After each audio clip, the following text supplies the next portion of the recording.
नमस्कार साथियों, क्या आपको पता है इस संसार की सबसे शक्तिशाली वस्तु क्या है और क्या वह आपके पास भी है? और अगर है तो क्या आप उसका प्रयोग करना जानते हैं? तो चलिए आज के प्रेरक प्रसंग के माध्यम से हम जानते हैं। एक बार गुरुकुल के शिष्यों के बीच आपस में बहस छिड़ गई कि इस संसार की सबसे शक्तिशाली वस्तु क्या है। कोई कुछ कहता तो कोई कुछ कहता। आपसी विवाद इतना बढ़ गया कि कोई निर्णय नहीं निकल सका।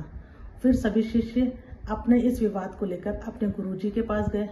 गुरुजी ने शिष्यों की बात को बड़े ध्यान से सुना और कुछ सोचने लगे। और उसके बाद गुरुजी बोले, क्या तुम सभी शिष्य मूर्ख हो गए हो? तुम सबकी बुद्धि खराब हो गई है जो इस तरह के अनाप शनाप निरर्थक प्रश्न पूछ रहे हो। इतना कहकर गुरुजी वहां से चले गए। हमेशा शांत रहने वाले गुरुजी की इस तरह की प्रतिक्रिया देखकर सभी शिष्य बहुत क्रोधित हुए। उन्हें गुरुजी की इस प्रतिक्रिया की कोई अपेक्षा नहीं थी। क्रोध में आकर सभी शिष्य गुरुजी की आपस में आलोचना करने लगे। अभी वे आलोचना कर ही रहे थे तभी गुरुजी उनके पास आए और बोले, मुझे तुम सभी शिष्यों पर बहुत गर्व है। तुम अपना एक भी क्षण व्यर्थ किए बिना अवकाश के समय में भी ज्ञान की चर्चा करते हो। इस बात की मुझे बहुत खुशी है। अचानक गुरुजी के मुंह से अपनी प्रशंसा सुनकर सभी शिष्य बहुत गदगद हो उठे। सभी के चेहरे खुशी से खिल उठे। तब गुरुजी ने कहा, मेरे प्यारे शिष्यों, आज तुम लोगों को मेरा व्यवहार कुछ अजीब सा लग रहा होगा।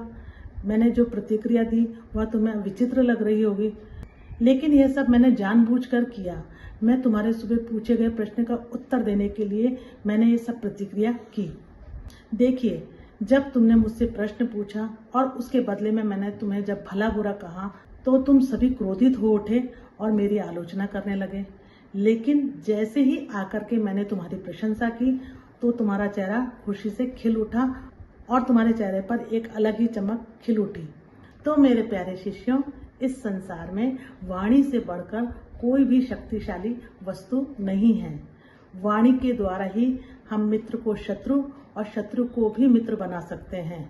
और ऐसे शक्तिशाली वस्तु का प्रयोग प्रत्येक व्यक्ति को बड़ा ही सोच समझकर करना चाहिए। वाणी का माधुर्य लोगों को अपनी ओर आकर्षित करता है।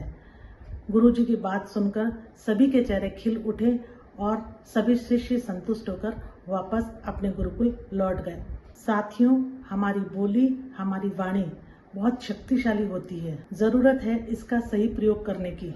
मीठी वाणी हमारे व्यक्तित्व को निखारती है, लोगों के बीच लोकप्रिय बनाती है। अच्छी बोली में कही गई बात लोगों के दिल तक पहुंचती है।